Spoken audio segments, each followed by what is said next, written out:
तो मेरा next JS जो है उसका प्रोजेक्ट मैंने बना लिया है। मतलब प्रोजेक्ट से मेरा मतलब है एक फोल्डर का नाम नेक्स्ट जेएस प्रोजेक्ट रखा है मैंने।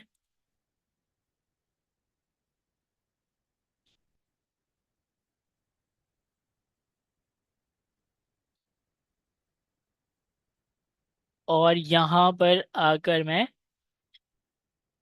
npx create next app latest और डॉट लगा लूँगा। तो डॉट इसलिए लगा लूँगा क्योंकि मैं चाहता हूँ कि मेरे इसी फोल्डर के अंदर ही सारी चीज़ें बन जाएं। तो मेरे फोल्डर का नाम मैंने ठीक लिखा है नेक्स्ट, और कोई स्पेस नहीं है, तो ये चल जाएगा। इससे मैं एंटर करता हूँ।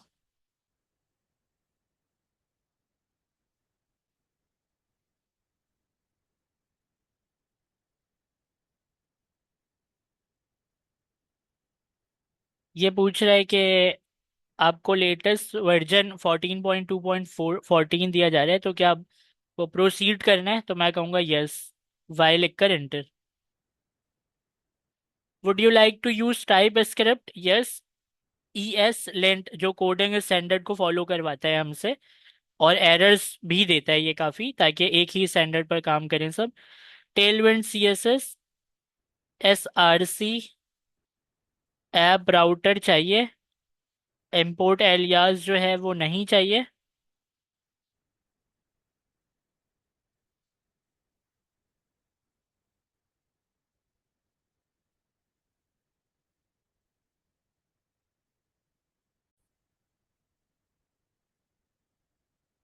खैर, तो इंस्टॉलेशन जो है वो यहाँ पर इससे करके, और मुझे यहाँ पर ये बनाकर दे दिए हैं सारी चीज़ें।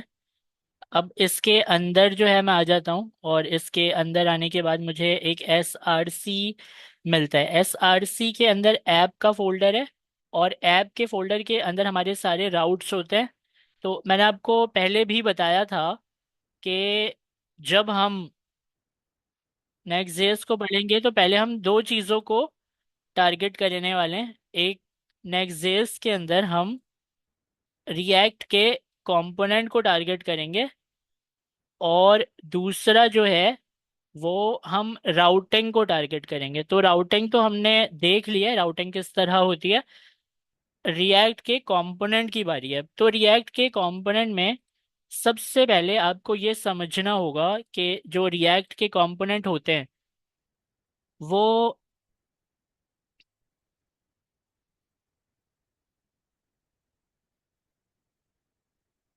जो रिएक्ट के कंपोनेंट्स हैं वो कंपोनेंट्स क्यों हैं। देखें, आपके पास जो रिएक्ट के कंपोनेंट है ना, उसका सबसे मेजर क्वेश्चन पता है क्या है? हमें कंपोनेंट बनाना तो आता है, लेकिन किन किन चीजों का कंपोनेंट बनेगा वो समझ नहीं आता। या तो मेरे वेब पेज में जितनी भी चीजें हैं सबको कंपोनेंट बना दूं, या दो चार कंपोनेंट बना दूं। और कुछ कॉमन क्वेश्चन ये भी है कि एक से ज्यादा कंपोनेंट क्या बन भी सकते हैं एक वेब पेज के अंदर। तो सबसे जो इम्पोर्टेंट सवाल है वो ये है कि जो कंपोनेंट है वो हमें बनाना आता है। नाम कैपिटल रखना है, एक्सपोर्ट डिफॉल्ट करवाना है, रिटर्न HTML रिटर्न करवाएंगे उसके अंदर से। लेकिन कंपोनेंट बनेगा किन किन चीज़ों के ऊपर हमें कंपोनेंट बनाना है वो तो पता चले पहले। तो देखें, अगर मैं यहाँ पर आपको कहूँ कि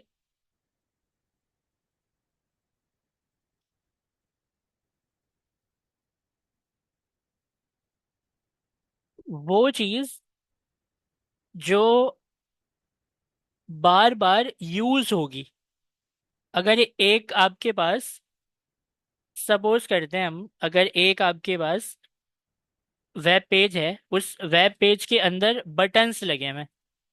ये बटन है, और ये जो बटन है ये बार बार यूज होता है। मतलब यहाँ पर भी है, यहाँ पर भी है, यहाँ पर भी है, यहाँ पर भी है, बटन है। तो रिपीट होने वाली जो चीज होती है ना, उनका कंपोनेंट बनेगा। और दूसरा, जो आपके सेक्शंस है ना, जो आपके सेक्शंस हैं उनका कंपोनेंट बनेगा।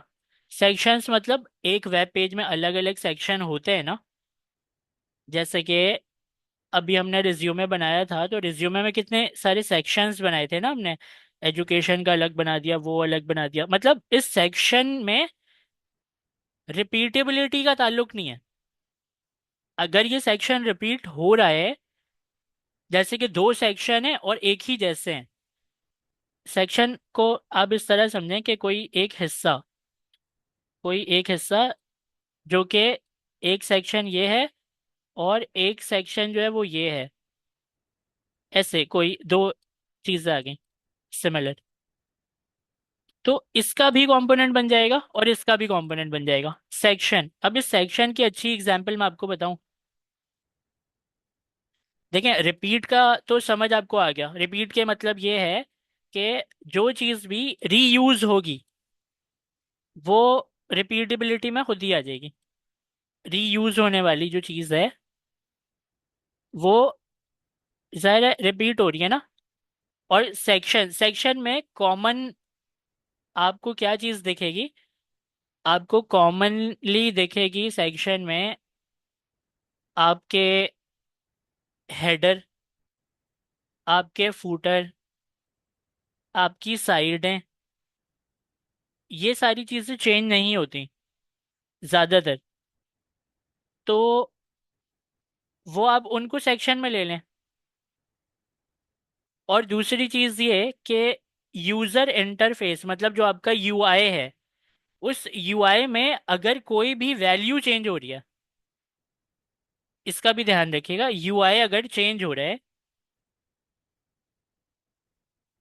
तो उसका भी आप क्या बना लेंगे? एक कंपोनेंट बना लेंगे। तो ये हमारी बेसिक सी एक अंडरस्टैंडिंग हो गई कंपोनेंट्स की, कि किन किन चीज़ों के ऊपर हम कंपोनेंट को बनाएंगे। जैसे कि अगर कोई चीज़ रिपीट हो रही है, या सेक्शंस हैं, या आपके यूआई अगर चेंज हो रहा है, तो उसके ऊपर आप बना लेंगे। और बाकी जो है सेक्शन में अभी हम देखेंगे, नैव बार भी आपने बनाया है, और फूटर्स भी आप बना सकते हैं इसमें, क्योंकि फूटर भी एक ही जैसे होते हैं। एक ही फुटर होता है, वो तमाम पेजेस में हमें दिखाना होता है। नैव बार ऊपर की तरफ एक ही नैव बार होता है, तमाम पेजेस में हम दिखा रहे होते हैं। और साइडें भी होती हैं कुछ कुछ, जैसे W3 स्कूल की वेबसाइट अगर आप ओपन करें, तो आपको ये अंदाज़ा होगा कि W3 स्कूल के किसी टॉपिक को जब आप ओपन करते हैं ना, तो उसके लेफ्ट साइड पर उसका एक साइड पैनल चल रहा होता है। वो साइड पैनल चेंज नहीं होता, आपके राइट साइड वाली स्क्रीन चेंज होती है, नीचे आते आते जाते हैं, आप ऊपर जाते हैं उसमें, लेकिन जो लेफ्ट साइड पर जो टॉपिक्स लिखे होते हैं वो वैसे ही रहते हैं। और उनमें से किसी एक टॉपिक पे आप क्लिक करके उस टॉपिक को पढ़ भी सकते हैं राइट साइड पर। तो हो गया ना, साइड भी कांस्टेंट हो गया, वो भी एक कंपोनेंट बन सकता है, सेक्शन में आ गया वो भी। तो नैव बार हो गया, फूटर हो गया, या साइड हो गई आपकी। तो ये चीजें आपकी आ जाती हैं किसमें? कंपोनेंट में। अब एक बेसिक सी अंडरस्टैंडिंग तो हमें आई कि जो चीज़ रिपीट हो रही है, या अगर यूज़र इंटरफेस में जो है कोई चेंजिंग आ रही है, वैल्यू चेंज हो रही है, या सेक्शन है कोई, जैसे नैव बार है, फूटर है, या साइड है, या फिर मेरे वेब पेज के अंदर से भी जो मेरा मेन कंटेंट है, जो मेरी पूरी वेब पेज में बना रहा हूँ, उसमें मेन कंटेंट के अंदर भी मुझे ये इसका ख्याल रखना होता है कि मैं बहुत बड़ा वेब पेज अगर बना रहा हूँ, तो उसके अंदर भी मुझे जाके यही तीनों चीज़ें देखनी है दोबारा से, कि क्या मैं जो, जैसे कि ये मेरा वेब पेज का एक सेक्शन हो गया, कंपोनेंट बनाते टाइम मैंने देखा क्या कोई चीज़ रिपीट हो रही है, मुझे लगा कि नहीं रिपीट तो नहीं हो रही है, लेकिन सेक्शन तो मैं बनाऊंगा, तो मैंने इसका सेक्शन बना लिया। अब ये जो सेक्शन है इसके अंदर बहुत सारी चीज़ें थी, तो इसके अंदर आकर भी मैं यही थिंकिंग रखूंगा कि यार इसके अंदर कुछ रिपीट हो रहा है। इसके अंदर दो बटन है एक जैसे, वो रिपीट हो रहे हैं, तो इसके अंदर से निकाल लूंगा कि हाँ चलो इसका कंपोनेंट बना लेता हूँ मैं। उसके अंदर कोई सेक्शन बना सकता हूँ क्या मैं, वो भी देखूंगा। या इसके अंदर कोई यूजर इंटरफेस, कोई ऐसा यूआई है, भले छोटा सा एरिया हो, भले इतना बड़ा सा एरिया हो, छोटा सा एरिया हो, उसके अंदर कुछ ऐसा लिखा हुआ है जो कि चेंज होता है।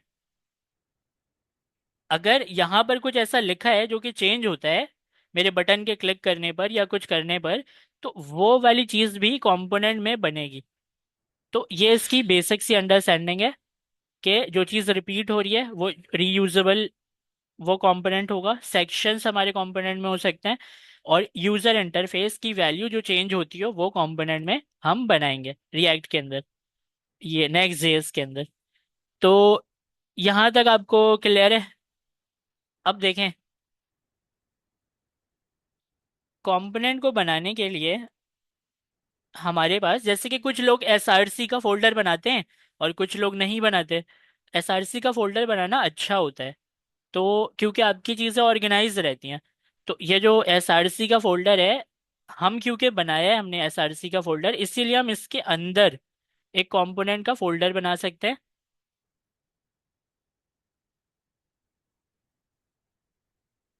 कंपोनेंट्स, कंपोनेंट्स का फोल्डर हमने किसके अंदर बनाया? एसआरसी के अंदर बना लिया। एसआरसी के अंदर अभी कितने फोल्डर हैं? एक ऐप का फोल्डर था और एक कंपोनेंट हमने बना लिया। तो ये दो फोल्डर हैं इसके एसआरसी के अंदर। आपके पास अगर एसआरसी ही नहीं बनी हुई, तो आप क्या करेंगे, आप यहाँ पर नीचे की तरफ आकर, यहाँ पर आकर आप न्यू फोल्डर लेकर कंपोनेंट बना लेंगे। ठीक है, तो ये कंपोनेंट का फोल्डर हमने बना लिया। अब मैं अपने सारे कंपोनेंट इस कंपोनेंट के फोल्डर के अंदर बनाऊंगा। तो सबसे पहले तो मुझे ये याद रखना है कि जब मैं कंपोनेंट का नाम लिख रहा हूँ, तो ये रिएक्ट का कन्वेंशन है, इसको देखें आप, फॉलो करें ना करें काम चलता है फिर भी, लेकिन ये रिएक्ट का कन्वेंशन है। नेक्स्ट जेएस में इसको भी ख़त्म किया गया है, लेकिन रिएक्ट में क्या होता है कि जब आप किसी कंपोनेंट को बनाते हैं, तो उस कंपोनेंट को बनाते टाइम आप उसकी फाइल का नाम पास्कल केस में रखते हैं। आप नहीं भी रखें तो कोई फ़र्क नहीं पड़ेगा, चलाएगा वो फिर भी। तो ये रिएक्ट का एक कन्वेंशन है, आप फॉलो करें या ना करें, है कन्वेंशन है रिएक्ट का। दूसरी चीज़ ये है कि ऐप के अंदर अगर मैं आ जाऊँ ना, तो पेज डॉट टीएसएक्स जो है वो उसके अंदर ऑलरेडी कुछ चीज़ें लिखी हैं, मिटा देते हैं, और जो हमारी अपनी चीज़ें होती हैं वो हम लिखते हैं। तो इसके अंदर भी कुछ ऐसा ही हम करने वाले हैं। यहाँ पर div को मैं कोलैप्स करके डिलीट कर देता हूँ, और इसके अंदर एक फ्रैगमेंट लगा लेता हूँ, और इस फ्रैगमेंट के अंदर मैं लिखूंगा H1 I am home page. तो ये जो मेरा पेज डॉट टीएसएक्स है, ये कौन सा है? ऐप के अंदर। ऐप को मैं क्या बोलूंगा कि ये मेरा रूट, ये जो है ये मेरा रूट फोल्डर है, राउटिंग का जो रूट फोल्डर है वो है ये। ठीक है, अच्छा ये फ्रैगमेंट मुझे एरर दे रहा है। फ्रैगमेंट एरर क्यों दे रहा है? इंपोर्ट करने कह रहा है रिएक्ट फ्रॉम रिएक्ट। ठीक है, कर लेते हैं।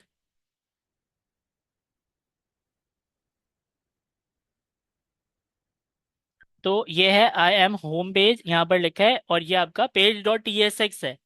तो इस पेज डॉट टीएसएक्स को चलाते हैं। यहाँ पर हम npm रन डेफ करते हैं।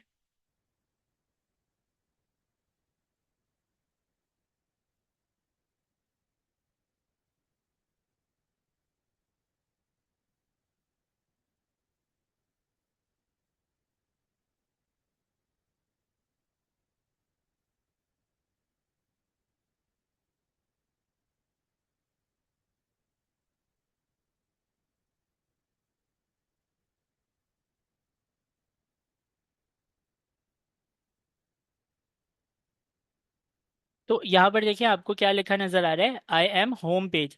सबसे पहले मैं इसको सेंटर में लेकर आता हूँ, ठीक है, उसके बाद फिर बाकी के काम करेंगे। तो कैसे लाऊंगा सेंटर में? सी एस एस को, global dot C S S में जाकर, जो यहाँ पर बॉडी है, इस बॉडी को मैं क्या देता हूँ कि ये अपनी एक हाइट ले ले 100 VH की, और उसके बाद डिस्प्ले को फ्लेक्स कर देता हूँ। फ्लेक्स डायरेक्शन भी कॉलन कर देते हैं यहाँ पर, बाद में हो सकता है हमें इसकी ज़रूरत पड़े। जस्टिफाई कंटेंट सेंटर और अलाइन आइटम को सेंटर कर देते हैं। ठीक है, तो देखते हैं।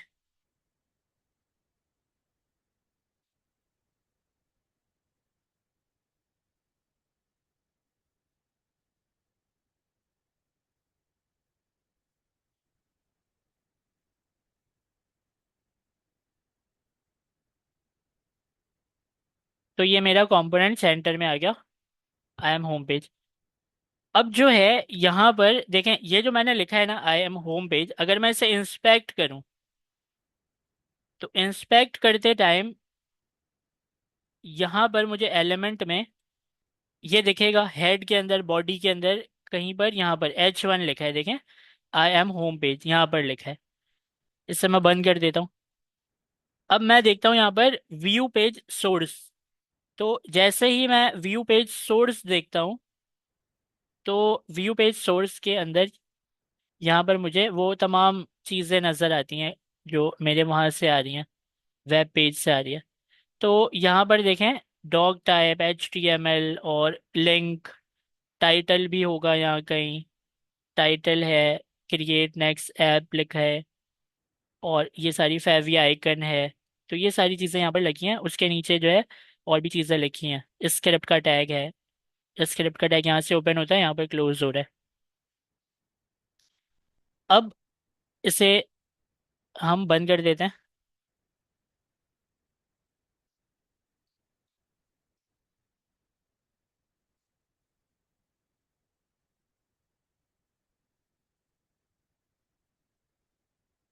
तो आई एम होम पेज में मैं वापस आ गया। अब ये जो आई एम होम पेज है, ये आ रहा है आपके पेज पेज वाली फाइल से आ रहा है। अब मैं ये चाहता हूँ कि इसको जो है मैं एक कंपोनेंट में कन्वर्ट कर दूँ। तो मैं किस तरह करूँगा, मैं इस तरह करूँगा कि एक H1 के नाम से मैं बना लेता हूँ एक कंपोनेंट। ठीक है, तो यहाँ पर मैं एक बना लेता हूँ H1, H कैपिटल होगा, 1 के नाम से कंपोनेंट। अब कंपोनेंट जो है उसको मैं चला भी देता हूँ। तो ये जो कंपोनेंट है ये मैंने चला दिया। अब ये वाला जो कंपोनेंट है ये मेरा अपना बनाया हुआ कंपोनेंट है, इसको मैंने अभी तक बनाया नहीं है, अभी मैं बनाऊंगा। तो मैं इसको बनाता हूँ, H1 को मैं बनाता हूँ। तो यहाँ पर मैं क्या करता हूँ, कंपोनेंट्स के फोल्डर में राइट क्लिक करके एक फाइल बनाता हूँ, इसका नाम मैं रखता हूँ H1.tsx। और इसके अंदर मैं RFCE करके एक फंक्शनल कंपोनेंट बना लेता हूँ। और ये जो होगा ये H1। अब ये जो H1 है इसको मैंने चला दिया। कहाँ पर चला दिया, आपको मैंने दिखाया वहां पर चला दिया, इस फाइल में यहाँ पर चला दिया, page.tsx की फाइल में चला दिया। और यहाँ पर ये कंपोनेंट H1 वाला ये है, जिसके अंदर H1 की हेडिंग तो लगी है लेकिन कुछ भी लिखा हुआ नहीं है। तो सबसे पहले मैं होम पेज में आता हूँ, और इसके एरर को ख़त्म करने के लिए मैं इंपोर्ट कर लेता हूँ। इंपोर्ट कर लिया। अच्छा, अब यहाँ पर देखें, आपको इंपोर्ट कराते टाइम भी एक इम्पॉर्टेंट चीज़ याद रखनी है कि जो आपके एट द रेट वाले या ./ वाले इंपोर्ट हैं वो नीचे आएंगे, और जो चीज़ें आपकी नोड मॉड्यूल से आ रही हैं इंपोर्ट होकर वो ऊपर आएंगी। तो नोड मॉड्यूल वाले इंपोर्ट ऊपर और बाकी नीचे। ठीक है, तो ये नोड मॉड्यूल का है, मुझे कैसे पता चला, क्योंकि इसमें ना तो ./ है और ना एट द रेट है। इसमें भी देखें ./ भी नहीं है और एट द रेट भी नहीं है, सीधा सीधा लिखा है फ्रॉम रिएक्ट और फ्रॉम नेक्स्ट इमेज, ये दोनों नोड मॉड्यूल से आ रहे हैं और ये हमारी किसी फोल्डर से आ रहे हैं।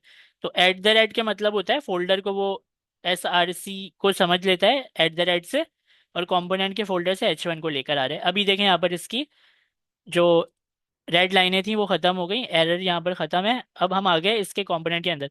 तो अब इस कंपोनेंट को अगर मैं चला दूं, चल तो रहा है, मैं क्या चलाऊंगा, चला दिया पहले ही। अब मैं इसको देखूं वेब पेज पर रिफ्रेश करके, तो रिफ्रेश करने पर यहाँ पर कुछ भी नहीं नजर आ रहा है।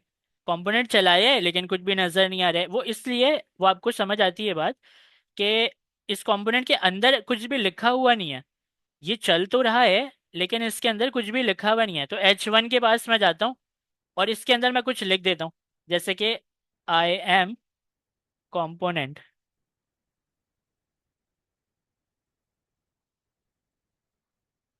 कौन सा कंपोनेंट, H1 वाला कंपोनेंट। अब इससे देखते हैं। तो देखें यहाँ पर लिखा आ गया आई एम H1।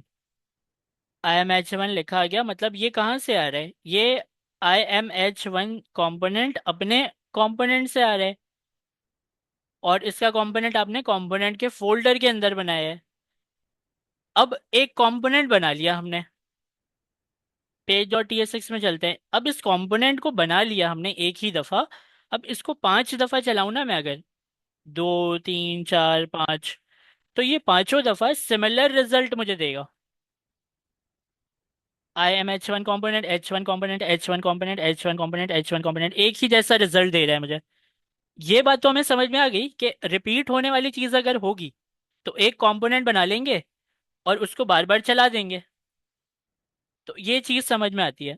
तो इसको मैं 5 दफ़ा करता हूँ, लेकिन अब अगर मैं इस H1 कंपोनेंट को यूज़ करना चाहूँ अपने डाटा के ऊपर, तो मैं इसको पास करता हूँ प्रॉब्स। अब वो जो प्रॉब्स होता है, वो प्रॉब्स एज अ आर्ग्यूमेंट होता है, लेकिन उसको यहाँ पर हम प्रॉब्स कहते हैं। तो प्रॉब्स आप कुछ भी दे दें, जैसे कि मैं लिखता हूँ नेम। नेम का एक मैं प्रॉब्स देता हूँ, और नेम को मैं कहता हूँ कि ये हो सकता है एक ताहा, ठीक है। और आपको क्या करना है, इस नेम को एक इस स्ट्रिंग के अंदर देना है।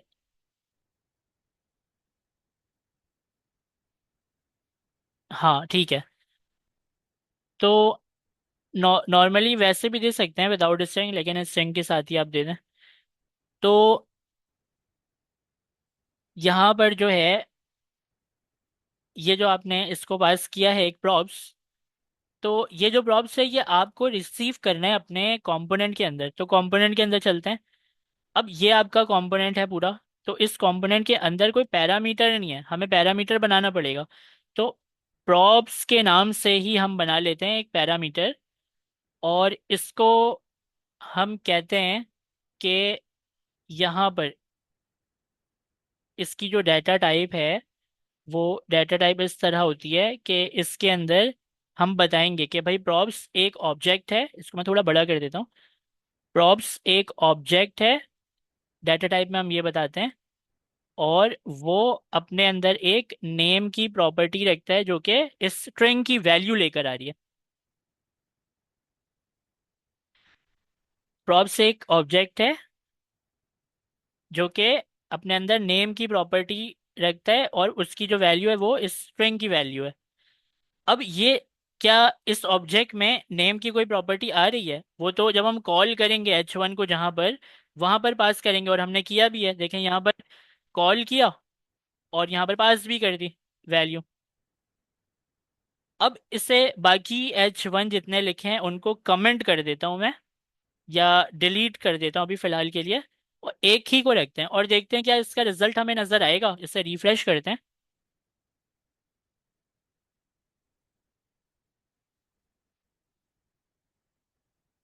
तो हमें नजर नहीं आया। क्यों नहीं आया? क्योंकि अभी तो आपने प्रॉप्स यहाँ से पास किया और यहाँ पर वो आपको मिला, लेकिन आपने उसको यहाँ यूज थोड़ी किया है, अभी तो यूज करना बाकी है। तो हम यहाँ पर क्या करेंगे, यूज करेंगे। इसे कैसे यूज करेंगे, यहाँ पर लिखेंगे एक नीचे, यहाँ पर H1 के अंदर की चीज़ें मैं मिटा देता हूँ, और यहाँ पर मैं लिख लेता हूँ IM, और यहाँ पर मैं लिख लूँगा प्रॉब्स, कर्ली ब्रैकेट में प्रॉब्स। अब प्रॉब्स एक ऑब्जेक्ट है जिसके अंदर नेम की प्रॉपर्टी है, और नेम की प्रॉपर्टी के अंदर मैंने अपना नाम भेजा है। तो मुझे यहाँ पर डॉट लगाकर नेम लिखना है। तो प्रॉब्स डॉट नेम लिखूंगा तो मुझे वहां पर मेरा नाम दिखेगा, IM ताहा, ये मुझे दिख रहा है। तो ये प्रॉप्स हम पास करते हैं, जहां पर कॉल कराते हैं उसे हम पास कर देते हैं। अब आपको यहाँ पर एक चीज समझनी है, देखें। जब आप प्रॉप्स पास करते हैं ना, तो आपका जो कंपोनेंट होता है वो उसको रिसीव करता है प्रॉप्स के पैरामीटर में, और यहाँ पर आप उसके अंदर जो जो देते हैं वो चला सकते हैं। नॉर्मली हम यहाँ पर इस तरह कंप्लीट डाटा टाइप जो है नहीं देते, आदत नहीं है, एनी लिखकर जान छुड़ा लेते हैं। लेकिन अगर आप डाटा टाइप लिखें तो आपको इससे क्या होगा, समझ आएंगी चीज़ें कि इसके अंदर क्या चीज़ आ रही है। जैसे कि अगर मैं यहाँ पर एक प्रॉप्स और पास करके यहाँ पर मैं लिख दूँ लास्ट नेम,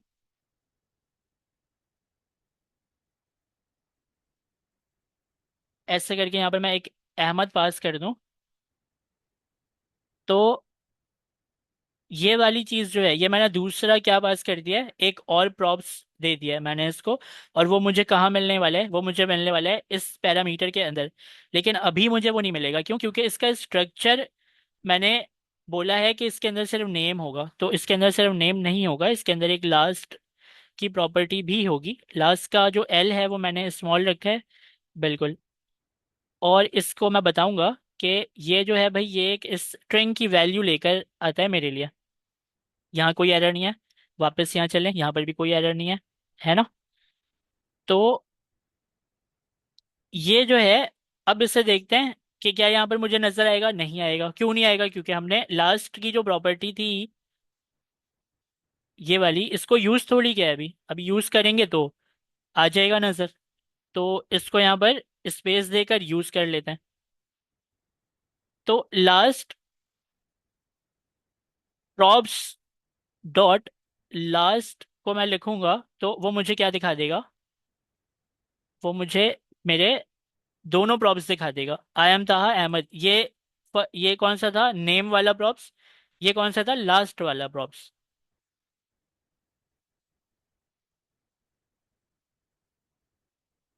अब अगर मैं इस तरह करूं कि यहाँ पर मैं बोलूं कि इसमें एक और प्रॉप्स है, जैसे कि ये, इसको मैं कह देता हूँ कि भाई ये जो है ना, ये है फर्स्ट नेम, फर्स्ट नेम है ये। ठीक है, ये क्या है, ये है मिडिल नेम। ठीक है, और एक और प्रॉप्स पास कर देता हूँ यहाँ पर, ये कहता हूँ मैं कि एक है मेरे पास लास्ट नेम। इस एम को स्मॉल कर देते हैं, लास्ट नेम का एल स्मॉल है, ठीक है। ठीक है, एक और प्रॉप्स पास कर दिया मैंने, first name middle name last name, ठीक है। इसी के नाम से वहां पर भी हम डाटा टाइप बना लेंगे। प्रॉप्स के अंदर क्या है, एक फर्स्ट नेम है जो कि स्ट्रिंग की वैल्यू लाती है, यहाँ पर भी फर्स्ट नेम कर लेते हैं। मिडिल नेम है का प्रॉप्स इसके अंदर आ रहा है, यहाँ पर भी बना देते हैं कि हाँ भाई मिडिल नेम भी हम रिसीव कर लेते हैं। मिडिल नेम कौन सी वैल्यू है, मिडिल नेम की इस स्ट्रिंग की वैल्यू है। और लास्ट नेम है, लास्ट नेम का प्रॉप्स आ रहा है, यहाँ पर लिख देते हैं लास्ट नेम। लास्ट नेम भी स्ट्रिंग की वैल्यू लेकर आ रहे हैं। अब यहाँ पर मैं अगर ये कहूँ कि प्रॉप्स डॉट फर्स्ट नेम, तो वो मुझे ये जो मैंने यहाँ से प्रॉप्स भेजा है, ये लेकर आ जाएगा ताहा। और मिडिल नेम वाला वो यहाँ पर आ जाएगा। और इसके अलावा अगर मैं लिखूँ प्रॉप्स डॉट लास्ट नेम, तो यहाँ पर मुझे ये नजर आ जाएगा। देखते हैं, आ रहे हैं ना, ताहा अहमद हुसैन। तो मैंने तीन प्रॉप्स वहां से पास किए, यहाँ पर मैंने उसको रिसीव कर लिया। अब ये जो आपने पास किया है ना, ये जो आपने पास किया है, इसको थोड़ा सा चेंज करेंगे। कैसे चेंज करेंगे, ऐसे बार बार करके ना प्रॉप्स को ऐसे पास नहीं करेंगे। हम क्या करेंगे, एक बनाएंगे प्रॉप्स डाटा के नाम से, और डाटा को बोलेंगे कि भाई ये क्या है, ये एक ऑब्जेक्ट है, और इसके अंदर है फर्स्ट नेम की प्रॉपर्टी जिसकी वैल्यू है ताहा। अब ये जो है ना, पता है एरर क्यों दे रहे हैं? क्योंकि जब आप रिटर्न के अंदर लिखने की कोशिश करते हैं अपने टाइप स्क्रिप्ट को, तो आपको कर्ली ब्रैकेट लगाना पड़ता है, और आपने लगाया हुआ भी है। लेकिन कर्ली ब्रैकेट के अंदर अब आप क्या लिखने जा रहे हैं, टाइप स्क्रिप्ट। तो टाइप स्क्रिप्ट में ये वाली चीज़ ऐसे तो हमने कभी देखी ही नहीं है कि डायरेक्ट डायरेक्ट लिख लिखा हो किसी ने। ऑब्जेक्ट की प्रॉपर्टी है ना ये, तो ऑब्जेक्ट के कर्ली ब्रैकेट के अंदर आएगी ना, तो ऑब्जेक्ट के कर्ली ब्रैकेट में रख देते हैं इसे। अब बात समझ में आई कि बाहर वाला जो ब्लू वाला कर्ली ब्रैकेट है वो ये बताता है कि मैं टाइप स्क्रिप्ट को लिखने जा रहा हूँ, और अंदर वाला कर्ली ब्रैकेट ये बता रहा है कि भाई ये एक ऑब्जेक्ट बना दिया मैंने, डाटा क्या है, एक ऑब्जेक्ट है। अब ऑब्जेक्ट है तो इसमें क्या करूंगा, मैं प्रॉपर्टीज दे सकता हूँ ना, और भी प्रॉपर्टीज दे सकता हूँ। तो यहाँ पर मैं दे देता हूँ मिडिल नेम, और यहाँ पर मैं दे देता हूँ और प्रॉपर्टी दे देता हूँ। अब क्या हुआ, अब यहाँ पर ये हुआ कि आपने इसको क्या बना दिया, एक ऑब्जेक्ट बना दिया। अब ये ऑब्जेक्ट की शक्ल में एक ही डाटा लेकर जा रहा है, एक ही प्रॉप्स लेकर जा रहा है, और अपने अंदर बहुत सारी प्रॉपर्टीज लेकर जा रहा है। वो जो आपने फैला के लिखा हुआ था ना, एक प्रॉप, दूसरा, तीसरा, चौथा, पांचवा, अब आपने क्या कर लिया, आपने उसको एक एक के अंदर समेट लिया आपने। मतलब डाटा का ये आपने बनाया एक ऑब्जेक्ट, ये है प्रॉप्स, और ये एक ऑब्जेक्ट वाला प्रॉप्स है। आपने ऑब्जेक्ट बनाकर डाटा के अंदर चीजें रख दी, तीन तीन चीजें रख दी। अब मेरे पास तीन प्रॉप नहीं है, एक ही प्रॉप्स है, और उस वो एक डाटा है, वो एक ऑब्जेक्ट है, उसके अंदर तीन प्रॉपर्टीज हैं। अब ये जो डाटा है ना, ये चलते हैं यहाँ पर H1 के कंपोनेंट में। अब H1 के कंपोनेंट में ये जो इतनी चीजें यहाँ पर लिखी है ना, फर्स्ट नेम आएगा, लास्ट नेम, मिडिल नेम, ये सब आएगा, ये सब इसको मिटा देता हूँ मैं। ठीक है। अब मैं कहता हूँ कि भाई प्रॉप्स एक आ रहा है डाटा, और वो डाटा क्या है खुद, वो डाटा क्या है खुद, इससे मैं थोड़ी देर के लिए,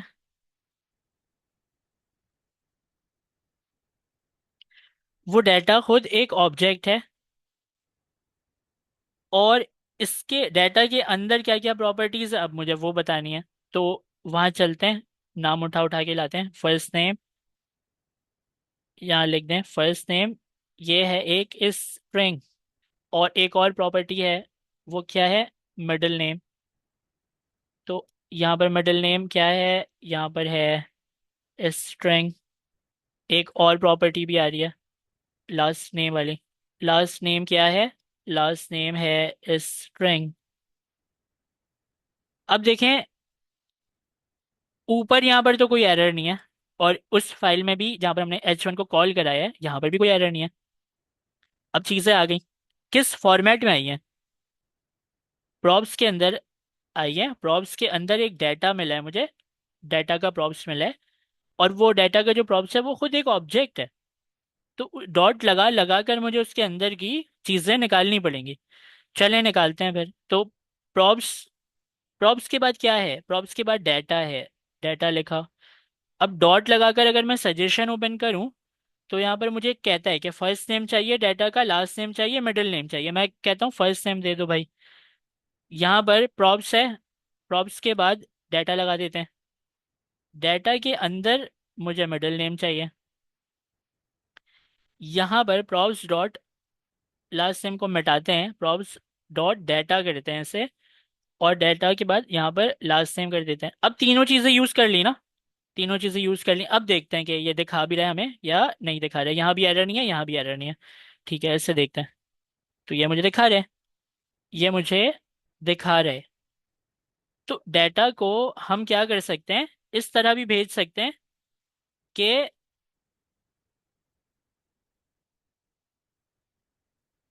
एक प्रॉप्स को इस तरह भेज सकते हैं हम कि एक ऑब्जेक्ट की शक्ल में भी भेज सकते हैं।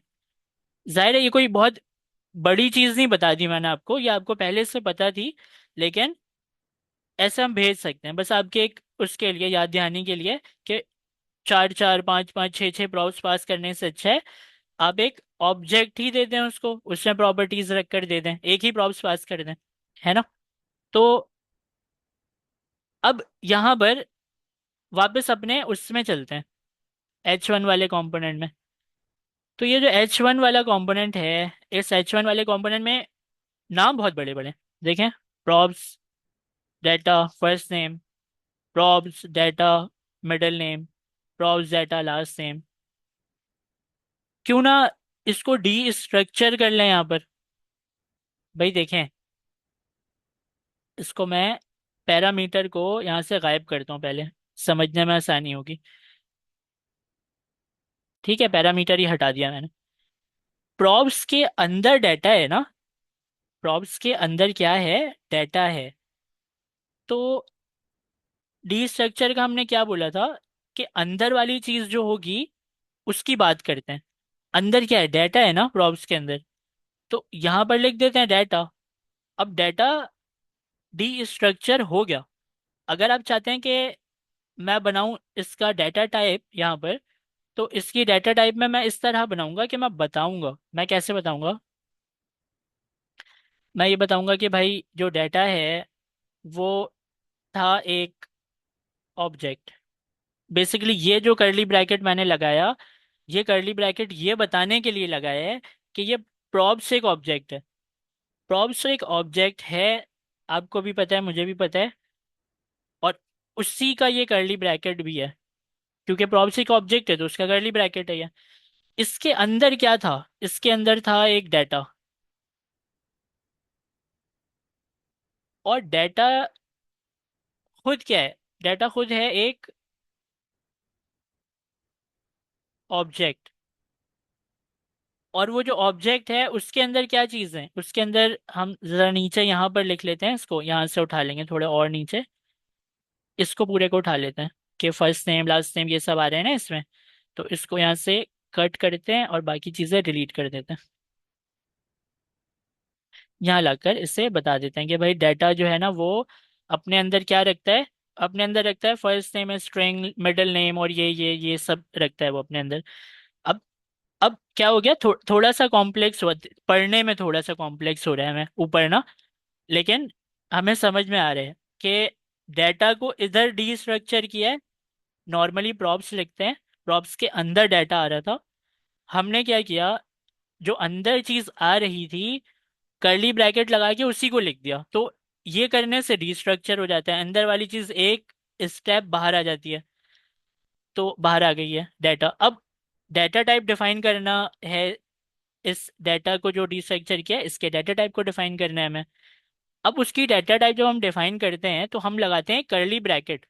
ये जो पिंक वाला ये वाला करली ब्रैकेट है, ये करली ब्रैकेट डाटा के लिए नहीं है, ये तो प्रॉप्स के लिए करली ब्रैकेट। अगर मैं पूरा अंदर का गायब कर दूं और आपको सिर्फ ये दिखाऊं करली ब्रैकेट ये वाला जो पिंक वाला है, तो ये है आपके प्रॉप्स को बताने के लिए कि प्रॉप्स एक ऑब्जेक्ट है। और इसके अंदर ये जो डाटा है एक प्रॉपर्टी है, डाटा प्रॉप्स के अंदर एक डाटा की प्रॉपर्टी है और वो डाटा खुद एक ऑब्जेक्ट है जिसके अंदर तीन प्रॉपर्टीज हैं, ये और ये। तो यहाँ तक जो है मुझे पता है थोड़ा सा मुश्किल हुआ, लेकिन आपको समझ में आ गई बात। अब क्योंकि मैंने डी स्ट्रक्चर कर ही लिया है तो प्रॉप्स लिखने की ज़रूरत क्या है, प्रॉप्स मिटा देते हैं, डायरेक्ट डाटा लिखेंगे तो काम चल जाएगा।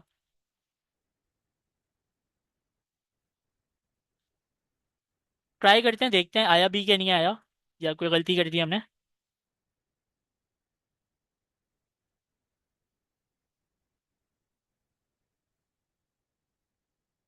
तो यहाँ पर क्या आ गया, I am the Ahmed Siddiqui.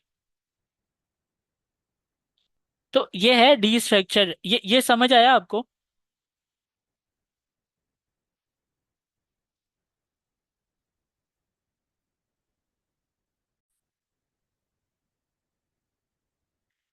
तो यहाँ पर ये चीज़ तो हमें समझ में आ गई है। अब एक स्टेप आगे चलते हैं। तो ये जो डाटा है ना, ये डाटा आप प्रॉप्स में पास कर रहे हैं यहाँ पर, ये ठीक है बिल्कुल। और ये तरीका भी बिल्कुल ठीक है, बेस्ट तरीका है, आप इस तरीके से पास कर रहे हैं। अच्छा, अगर आप चाहते हैं कि डाटा जो है वो यहाँ का यूज़ इस तरह ना करें, इस तरह आप यूज़ ना करें, तो आप जो है वो क्या कर सकते हैं, वो इसमें हाँ देखें ऑप्शनल भी बना सकते हैं। ऑप्शनल क्यों नहीं बना सकते, हम यहाँ पर ट्राई करते हैं। ये जो मेरा ये है फर्स्ट नेम, इस फर्स्ट नेम को मैं क्वेश्चन मार्क लगा देता हूँ। क्वेश्चन मार्क लगाकर अब मैं वापस पेज डॉट ESX में जाता हूँ और इस फर्स्ट नेम को यहाँ से हटा देता हूँ। ठीक है। अब यहाँ पर मैं आ गया। यहाँ पर देखें ताहा गायब हो गया ना, उसने एरर भी नहीं दिया। तो ऑप्शनल बना सकते हैं आप उसको। वरना क्वेश्चन मार्क अगर मैं हटाऊं तो क्या होगा, वो फिर कंप्लेन करेगा कि मुझे ये लाजमी चाहिए। वो कंप्लेन यहाँ पर आएगी इस जगह पर कॉलिंग के पास कि भाई प्रॉपर्टी फर्स्ट नेम तो मिसिंग है। तो आप ऑप्शनल बना सकते हैं, बिल्कुल बना सकते हैं, जैसे आपने टाइप स्क्रिप्ट में पढ़ा था ना, क्वेश्चन मार्क को लगाकर इस तरह। अब ये चीज़ तो हमें समझ में आ गई, चलें ये तो बहुत अच्छा हो गया, हमें ये चीज़ समझ में आ गई। अब हम देखेंगे कि ये वाली जो चीज़ है ये कंपोनेंट है, और कंपोनेंट के बारे में हमने एक चीज़ सुनी थी कि कंपोनेंट जो होते हैं वो कंपोनेंट जो होते हैं, यहाँ पर ये लिख लेता हूँ मैं, कि वो होते हैं सर्वर साइड और client side. Server side rendering by default nature होता है, और एक कंपोनेंट होता है वो है क्लाइंट साइड रेंडरिंग वाला। सर्वर साइड रेंडरिंग वाला और क्लाइंट साइड रेंडरिंग वाला, ये दो टाइप के कंपोनेंट होते हैं। कंपोनेंट दो टाइप के हैं। कंपोनेंट, एक ही कंपोनेंट को आप दो तरीके से यूज कर सकते हैं। या तो उसको सर्वर में चला लें, या उसको आप क्लाइंट में चला लें। क्लाइंट कौन है? आपका वेब ब्राउजर। और सर्वर कौन है? इस वक्त आपका नोड जेएस। अब एक ही कंपोनेंट दो दो तरीके से कैसे चलता है वो हमें समझना है। तो अगर सर्वर साइड रेंडरिंग की हम बात करें, कंपोनेंट में सर्वर साइड रेंडरिंग की अगर हम बात करें, तो इसके अंदर हमारे पास होती है कुछ चीज़ें समझने के लिए। जैसे कि सर्वर साइड जो हमारा कंपोनेंट है वो हमारी फाइल्स को रीड करने के लिए होता है। जैसे कि फाइल को आपने रीड कर लिया, console डॉट लॉग करा लिया, कोई एपीआई का डाटा मंगवा लिया, डेटाबेस से चीज़ें मंगवा ली, उसको देख ली आपने यहाँ पर, तो सर्वर साइड रेंडरिंग वाला जो कंपोनेंट होता है वो फाइल रीड करने के लिए होता है। अब इस तरह कर लें।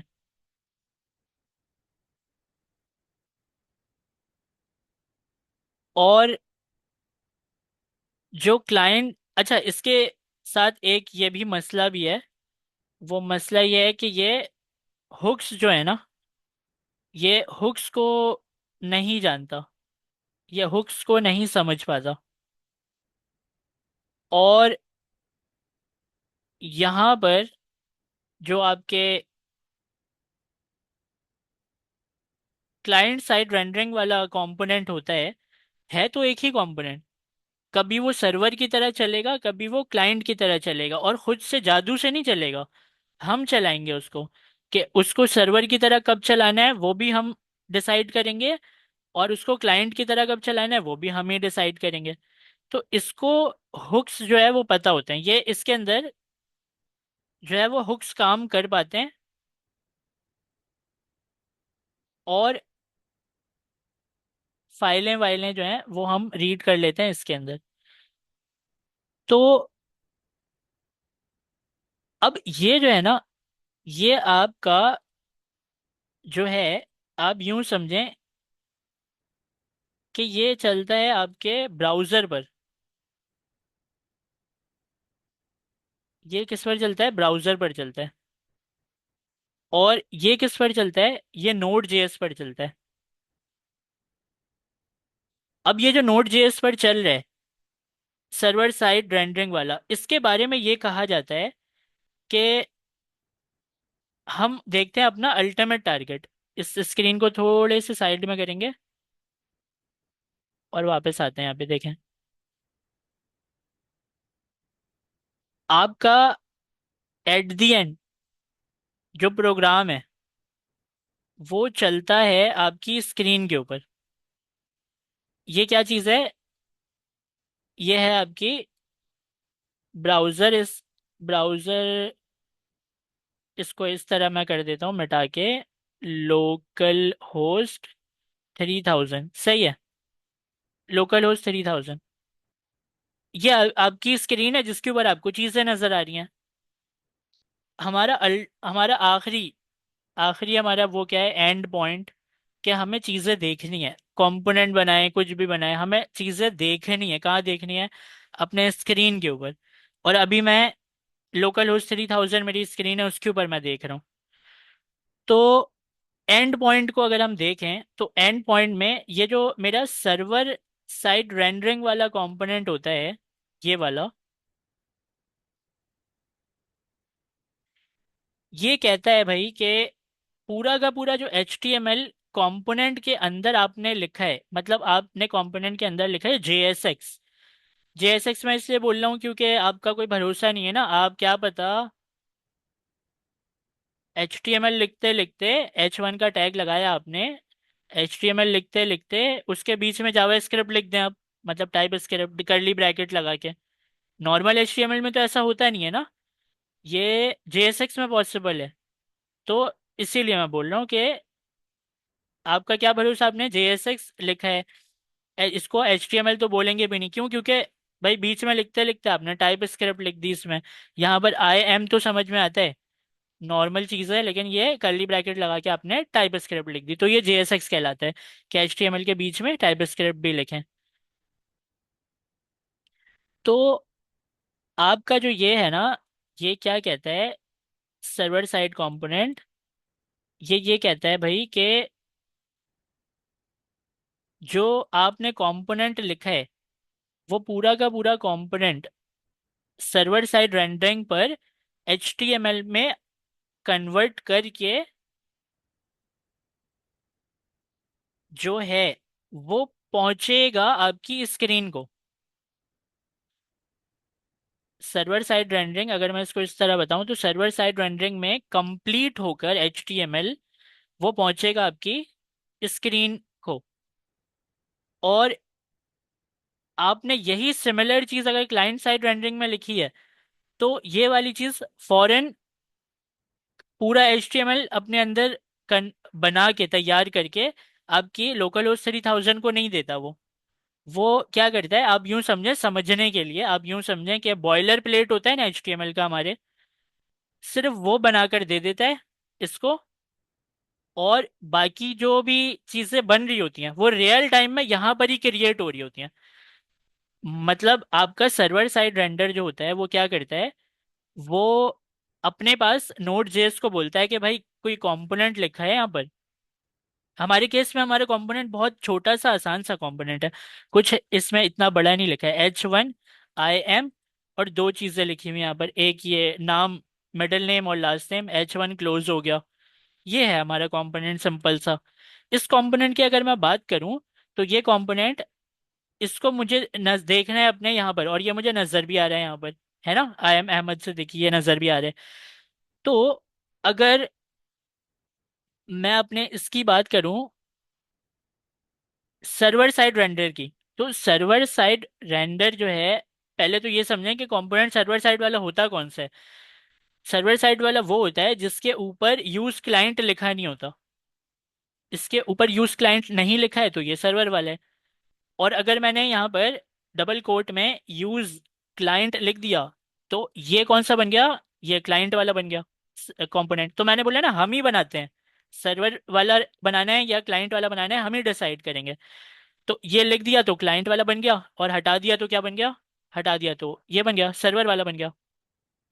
अब इसको जरा टेस्ट करते हैं, मैं जो आपको समझाना चाह रहा हूँ ट्राई करते हैं, हो सकता है हम समझ जाएं। तो एस ये जो सर्वर साइड रेंडरिंग वाला है, सबसे पहले तो मैं आपको कंसोल करके दिखाता हूँ, ठीक है। तो यहाँ पर मैं रिटर्न के ऊपर आता हूँ, ठीक है। और रिटर्न के ऊपर यहाँ पर आकर मैं कहता हूँ कि जो मेरा डाटा आया है ना,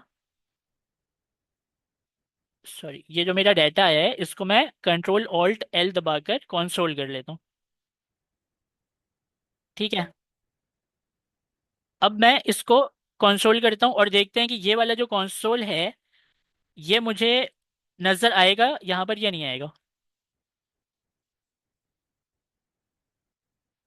कंसोल में आते हैं, यहाँ पर ऊपर नीचे कहीं भी मुझे नज़र तो नहीं आ रहा है, बहुत सारे एरर हैं। और ऊपर चलते हैं, यहाँ पर भी कहीं भी नज़र नहीं आ रहा है। इसको रिफ्रेश करके एक दफ़ा रीलोड कर लेते हैं। तो सारे एरर्स से ऊपर जाने के बाद मुझे कहीं भी नज़र नहीं आ रहा है मेरा कंसोल। ठीक है, हालांकि मैंने लिखा है। तो ये कंपोनेंट मेरा कौन सा है? सर्वर साइड रेंडर, जो कि कहाँ पर चल रहा है? मेरे नोड जेएस पर चल रहा है। तो ये वाला जो कंसोल है वो मुझे कहाँ पर नजर आएगा? मेरे नोड जेएस के ऊपर। हम नोड जेएस के ऊपर ट्राई करते हैं। तो अगर मैं नोड जेएस को ओपन करूँ तो देखें यहाँ पर आ रहा है ना, ये मिडिल नेम आ गया, लास्ट नेम आ गया। फर्स्ट नेम तो मैंने वहां से भेजा ही नहीं है। तो मिडिल नेम आ गया, लास्ट नेम आ गया। तो ये कंसोल मेरा क्या हो रहा है? नजर आ रहा है आपको यहाँ पर?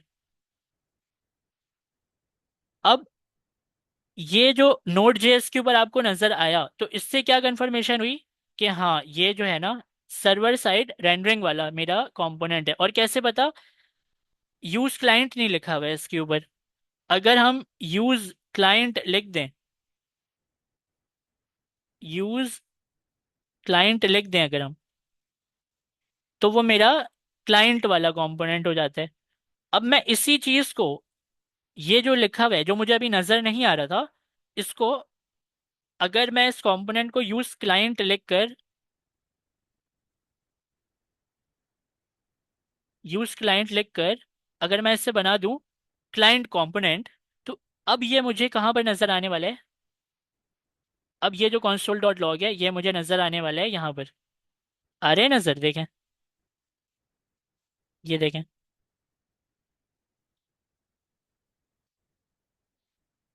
ऑब्जेक्ट आ रहे हैं ना ये पूरा। इस ऑब्जेक्ट को ओपन करूंगा तो इसके अंदर क्या है? लास्ट नेम सिद्दीकी आ रहा है, मिडल नेम आ रहे हैं, अहमद आ रहे हैं, और प्रोटोटाइप्स आ रही हैं बहुत सारी।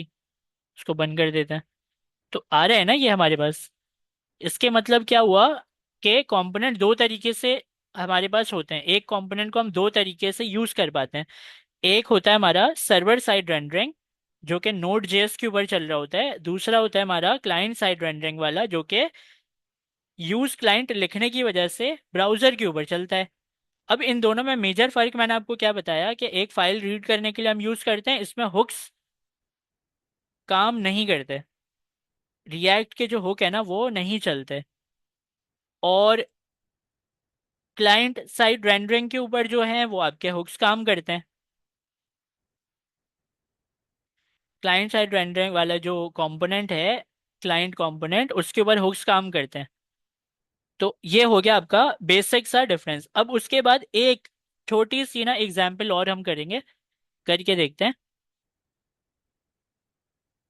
अब हम ये करते हैं, देखें ये जो console डॉट लॉग है ना, इसको मैं मिटा देता हूँ, ये तो हमने देख लिया। और इस H1 के अंदर की चीज़ें भी मिटा देता हूँ। ठीक है, मुझे ये भी नहीं चाहिए।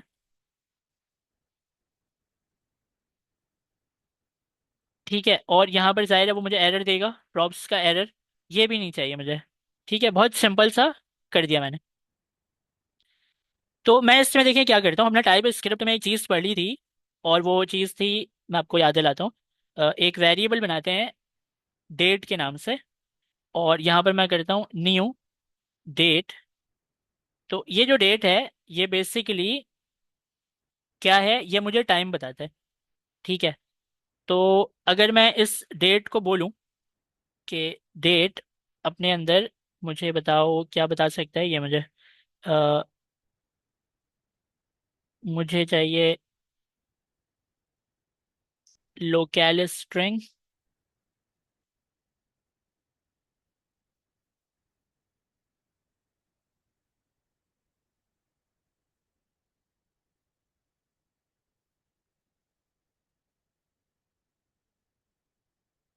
ठीक है, इससे हम क्या करते हैं, इससे हम कंसोल करके देखते हैं कि हमें क्या मिलता है। तो ये इसने कहाँ पर कंसोल कर दिया?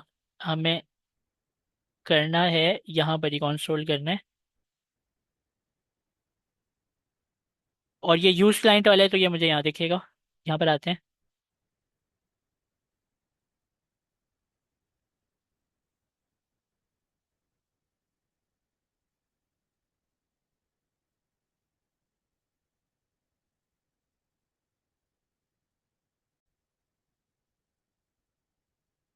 जी तो देखें, यहाँ पर क्या है कि आपने यहाँ पर देखा कि यहाँ पर टाइम आ रहा है 12:37। ठीक है। तो जब मेरा ये वेब पेज लोड हुआ है ना, जब मेरा ये वेब पेज लोड हुआ है, तो उस वक्त का टाइम है।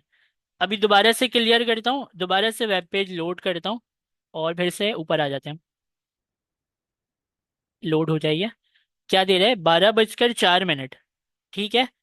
12:04 हो भी रहे हैं अभी। ठीक है, बिल्कुल सही है। अब हम क्या करेंगे, इसको व्यू पेज सोर्स करते हैं।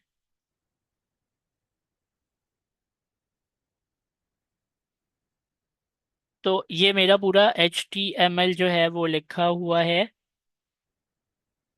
और H1 मैं ढूंढना चाह रहा हूँ इसमें।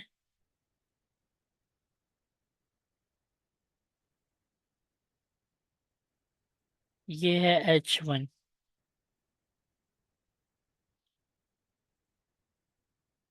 बंद कर देते हैं इसे। इंस्पेक्ट को ओपन कर लेते हैं।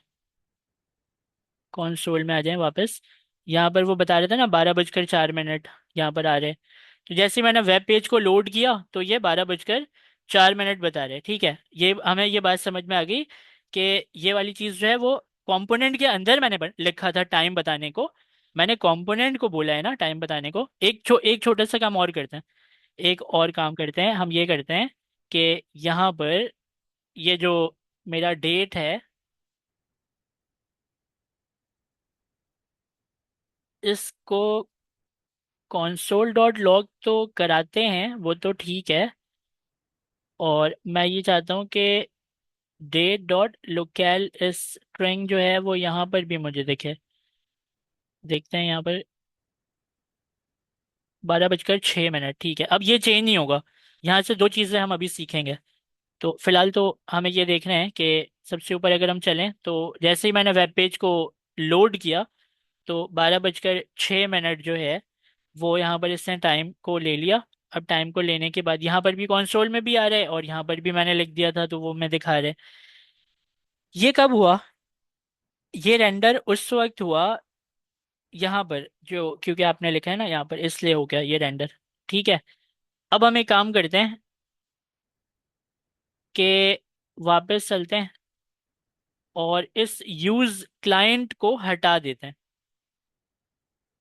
इस यूज क्लाइंट को हटा देते हैं और फिर हम क्या करते हैं कि यहाँ पर आते हैं और इसे रिफ्रेश करते हैं।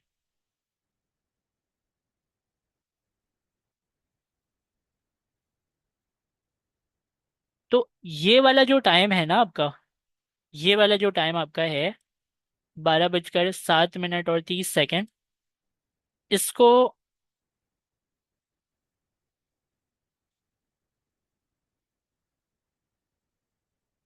देखें यहाँ पर 12:07 30 सेकंड। मैं आपको ये बताना चाह रहा हूँ कि जो आपका सर्वर कंपोनेंट होता है ना, वो बन रहा होता है उसका पूरा HTML इस नोड JS के अंदर। और पूरा HTML यहाँ पर तैयार होने के बाद वो कहाँ पर जाकर लोड हो जाता है? आपके ब्राउजर में। जो आपका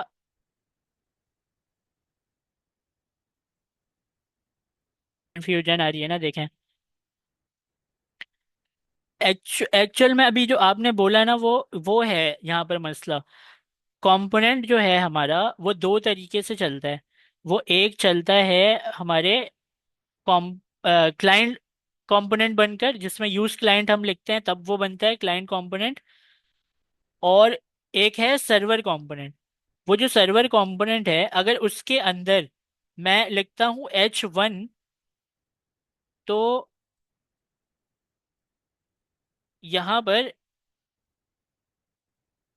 डेट मैंने लिखी है ना, ठीक है। डेट को मैं अभी फिलहाल यहाँ से हटा देता हूँ। मैं आपको जो समझाना चाह रहा हूँ वो मैं ऐसे ही समझा दूंगा, देखें। भाई बात यह है कि यहाँ पर IM ताहा लिखा मैंने, ऊपर यहाँ पर कहीं भी यूज क्लाइंट नहीं लिखा। तो जो हमने पढ़ा है, हमारी पढ़ाई के मुताबिक ये अभी कौन सा कंपोनेंट है? सर्वर कंपोनेंट है ये। तो इस सर्वर कंपोनेंट को हमने एक H1 दिया और बोला आई एम ताहा। तो ये दिख तो हमें यहाँ पर ही रहा है, ये ब्राउजर पर ही दिख रहा है ये तो हमें। तो सर्वर कंपोनेंट है, दिख भी ब्राउजर में रहे, ये वाली बात जो है ना ये कंफ्यूज कर रही है। कि क्लाइंट कंपोनेंट अगर ये है, जैसे कि अगर मैं यहाँ पर लिख दूं यूज क्लाइंट, तो इसको मैं रिफ्रेश करूं तो ये तभी यहाँ दिख रहा है। अरे तो फर्क क्या है इसमें कि क्लाइंट कंपोनेंट अगर ये है कि आपने यूज क्लाइंट ऊपर लिख दिया, वो तब भी ब्राउजर में दिख रहा है। और सर्वर कंपोनेंट है आपका, वो उसके अंदर H1 लिखा है तो वो तब भी ब्राउजर में दिख रहा है। तो डिफरेंस कहाँ पर है? ये वाली चीज तो हमें समझ में ही नहीं आई कि नोड जेएस क्या काम कर रहा है यहाँ पर, ब्राउजर क्या काम कर रहा है, कैसे क्या हो रहा है। क्योंकि अल्टीमेट मैंने स्क्रीन यहाँ पर इसीलिए तो बनाई है कि हमें जो नजर आती है वो स्क्रीन नजर आ रही है। और स्क्रीन में चाहे वो क्लाइंट कंपोनेंट हो या सर्वर कंपोनेंट हो, ये दोनों ही कंपोनेंट स्क्रीन में तो नजर आ रहे हैं। इनका मेजर डिफरेंस ये है कि जब आपका एक कंपोनेंट सर्वर कंपोनेंट होता है, तो वो जो सर्वर कंपोनेंट होता है ना, वो अपने पूरे HTML को, अब इसमें पूरा HTML क्या है आपका, एक H1। आपका पूरा HTML इसके अंदर क्या लिखा है, एक H1 लिखा है। तो ये इस पूरे H1 को, वो HTML के कंप्लीट कोड को, उसमें उसका बॉयलर प्लेट कौन से वाले की बात कर रहा हूँ मैं आपको अभी दिखाता हूँ। आपको दिखाता हूँ, भी रुके इंस्पेक्ट करके।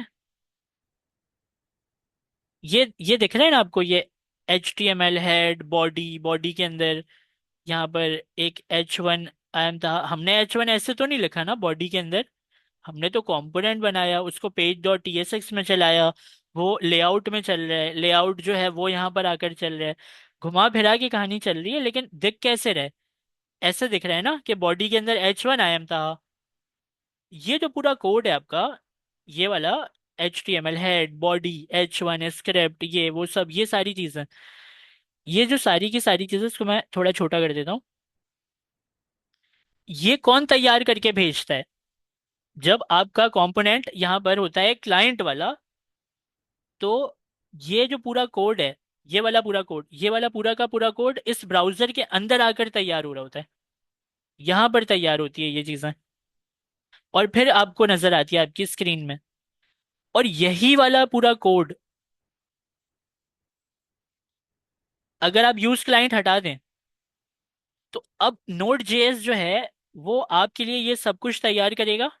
देखें यहाँ पर कंपाइल भी आ रहा है, ये सब कुछ आ रहा है, तो ये आपके लिए तैयार करेगा। और तैयार करने के बाद पूरा कंप्लीट तैयार किया हुआ कोड वो कहाँ भेज देगा, वो भेज देगा आपके इधर ब्राउजर में। मतलब अब इस वक्त जो इस ब्राउजर को ये डाटा मिला है ना, ये डाटा जो मिला है इसको, ये डाटा इसको वहां से बनकर मिला है। ये यूं समझें कि आपका जो सर्वर कंपोनेंट था उसने क्या किया, उसने पूरा का पूरा HTML लिखा अपने अपने पास, और अपने पास HTML लिखने के बाद उसने भेजा इसको कि भाई पूरा का पूरा HTML लिख कर दे दिया मैंने, अब क्या करना है आपको, चलाना है सिर्फ। तो ये क्या होगा, ये आपके ब्राउजर में लोड होकर चल जाएगा। जब आप यूज क्लाइंट का यूज करते हैं और ये क्लाइंट कंपोनेंट होता है, तो यही आपका जो HTML है पूरा का पूरा, ये नहीं जाता है इसके पास। ये इसके पास कौन सी शक्ल में जाता है, थोड़े से कोड लिखे हुए होते हैं, जैसे कि बॉयलर प्लेट लिखा हुआ है HTML का, और वो बॉयलर प्लेट चला गया लोकल होस्ट में आपके ब्राउजर के पास। और ब्राउजर के पास जाने के बाद ब्राउजर के अंदर फिर वो चीज़ें कन्वर्ट होती हैं, और उसके बाद फिर वो चीज़ें चल रही होती हैं। ब्राउजर के अंदर फिर वो चीज़ें चल रही होती हैं। जैसे कि जो ये HTML का अगर मैंने ये कंपोनेंट बनाया क्लाइंट वाला, तो ये पूरा का पूरा कोड जो है वो ब्राउजर अपने अंदर लेगा, उसको अलग अलग करेगा, HTML टाइप स्क्रिप्ट CSS सारी चीज़ें उसको सेट वेट करके वो यहाँ पर आपको चला कर दे देगा। और अगर ये कंपोनेंट हुआ सर्वर वाला, तो फिर आपका नोड जेएस ये पूरा का पूरा काम यहाँ पर करेगा, अपने पास HTML पूरा कंप्लीट करेगा एक CSS, HTML, टाइप स्क्रिप्ट, ये सारी चीज़ें यहाँ पर सेपरेट करके, अलग करके, और फिर ये दे देगा आपके ब्राउजर को कि भाई तैयार की हुई चीज़ मैंने दी है, सिर्फ लोड करके चला दो बस। ये डिफरेंस है सर्वर कंपोनेंट और क्लाइंट कंपोनेंट में। समझ आई बात? तो तभी तो आपका ये जो सर्वर कंपोनेंट है जी, माइक ओपन है।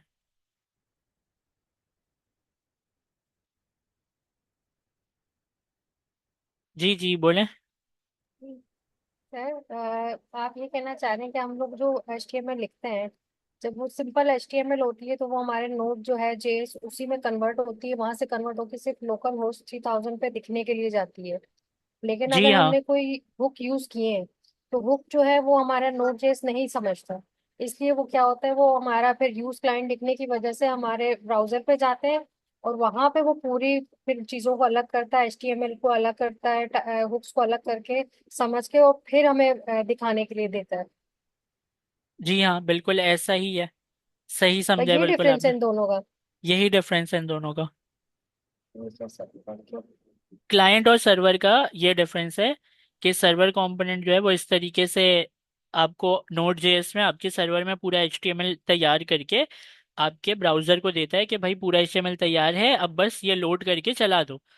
और क्लाइंट वाला जो आपका होता है कंपोनेंट, वो HTML को तैयार करके नहीं भेजता, वो पूरा कंपोनेंट भेज देता है, और उसके बाद जाने के बाद वहां पर सेपरेशन होकर चलना, ये जो आपका ब्राउजर है वो फिर चलाता है उसको। तो HTML भी यहाँ पर ही तैयार हो रही है उसके। और इम्पॉर्टेंट चीज, सबसे इम्पॉर्टेंट चीज जो मैं आपको बताऊं ना, वो ये है कि जो आपका डॉम है, डॉम आपने पढ़ा है तो आपने ये देखा था ना कि डॉम की मदद से हम एलिमेंट्स क्रिएट कर सकते हैं। जी सर। तो वो यस जो सर। एलिमेंट की क्रिएशन वगैरह है, वो सारी चीजें आपका ब्राउजर भी समझता है उसको कि एलिमेंट, डॉम की मदद से एलिमेंट क्रिएट हुई है। तो जो एलिमेंट की क्रिएशन है ना, आप यूं समझें कि जब आप क्लाइंट कंपोनेंट लिखते हैं, तो वो उसको उसी तरीके से लेता है कि वो जावा स्क्रिप्ट के अंदर जो, अगर आपने करली ब्रैकेट लगा के कुछ मैन्युपुलेशन की या कुछ लिखा है, तो उसकी सारी चीजें इसके जावा स्क्रिप्ट में लोड होंगी, और जावा स्क्रिप्ट से फिर वो जावा स्क्रिप्ट की शक्ल में एलिमेंट को क्रिएट कर दे आपके HTML में, और सारी चीजें यहाँ पर हो। लेकिन वो हो कहाँ पर रही है? वो आपके हो रही है ब्राउजर के अंदर ही। क्यों? क्योंकि क्लाइंट कंपोनेंट है। ये सारे काम नहीं होते अगर ये सर्वर कंपोनेंट होता है। क्यों? क्योंकि नोड जेएस कर देता है ये सारा काम, और कर कर आकर भेज देता है यहाँ पर आपके ब्राउजर में। अब सर्वर कंपोनेंट में एक प्रॉब्लम ये है कि वो सर फाइल, मतलब ये कि सर अगर हम ये यूज करेंगे हुक्स तो मतलब यूज क्लाइंट लाजमी लिखेंगे। यूज क्लाइंट आपको लाजमी लिखना है। बस ये बात आपको समझ में आ गई कि अगर हुक्स को यूज करना है तो यूज क्लाइंट आपके कंपोनेंट के ऊपर लिखा होना लाजमी है। और सर्वर कंपोनेंट में मैक्सिमम क्या ही सवाल बन सकते हैं आपके कि सर्वर कंपोनेंट हम क्यों यूज करते हैं? भाई फाइल रीड करने के लिए यूज करते हैं, API का कोई रेस्पॉन्स आ गया, रीड कर लिया, कोई console डॉट लॉग कराकर यहीं पर देख लिया सर्वर में अपने के डाटा चीज़ हमें मिल रही है नहीं मिल रही है। उसके बाद आपने अपने डेटाबेस की कनेक्टिविटी की है, तो डेटाबेस की चीज़ें आपने रीड कर ली आपके सर्वर में। क्लाइंट के अंदर दिखना, यूजर इंटरफेस में देखना, ये सारी चीज़ें जो होती हैं, ये हेवी लोडेड काम है ना। ये क्या है, बनेगा चलेगा दिखेगा, बहुत हेवी लोडेड काम है। जो फाइल रीड करना, ये सारी चीजें रीड, ये आप सर्वर पर ही कर लेते हैं। पूरा टाइप स्क्रिप्ट ही हमने इस नोड.js के ऊपर पढ़ लिया console डॉट लॉग करा कर आके। आप ये तो नहीं बोल सकते ना कि ये किसी काम का नहीं है।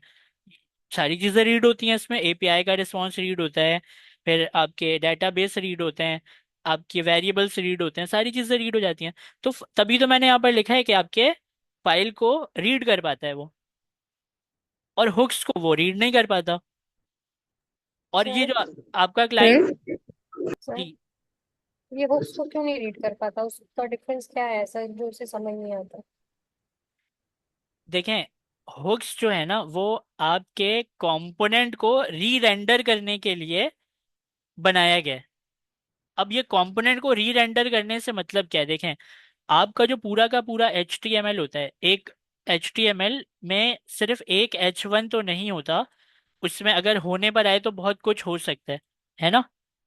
HTML के अंदर बहुत बड़े कोड हो सकते हैं। अगर एक रिज्यूमे ही बनाने बैठे हैं तो कितना कोड उसके अंदर आ जाता है ना।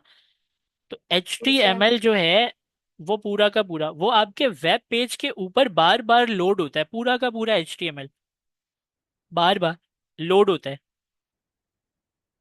अब इसकी मैं आपको मैं अजीब सी एग्जांपल देता हूँ, ठीक है। अजीब सी एग्जांपल देखें, ये है कि ये एक आपका पाउंड है, ठीक है, तालाब है छोटा सा, एक्वेरियम समझ लें, तालाब समझ लें, कुछ भी समझ लें। सही है, इसको थोड़ा गोल बनाते हैं। ठीक है, ये एक एक्वेरियम आपको छोटा सा, अगर इसके अंदर पत्थर मारेंगे तो क्या होगा कि इसके अंदर वेव्स उठेंगी। और अगर मैं सेंटर में मारूंगा पत्थर तो क्या होगा कि वो वेव्स वेव्स उठेंगी।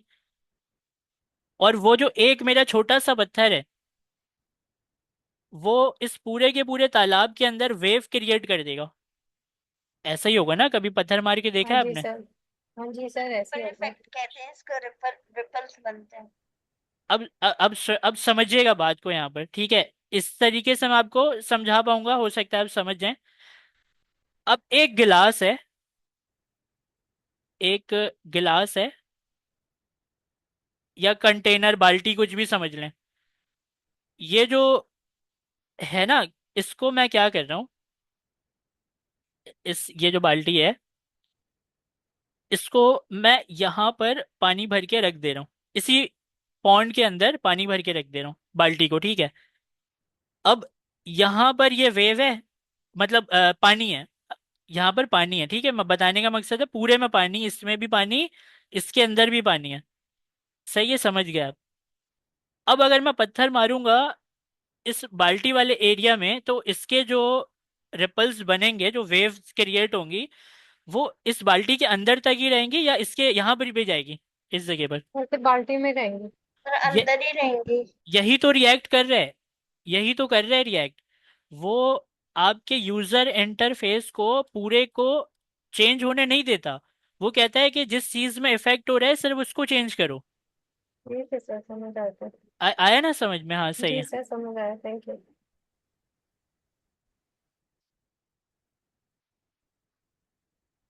ये कितनी गंदी एग्जाम्पल दिया मैंने। यार सबसे बेस्ट एग्जाम्पल थी, जो समझ नहीं आ सकता था वो आ गया। देखें, तो ये तो हो गया।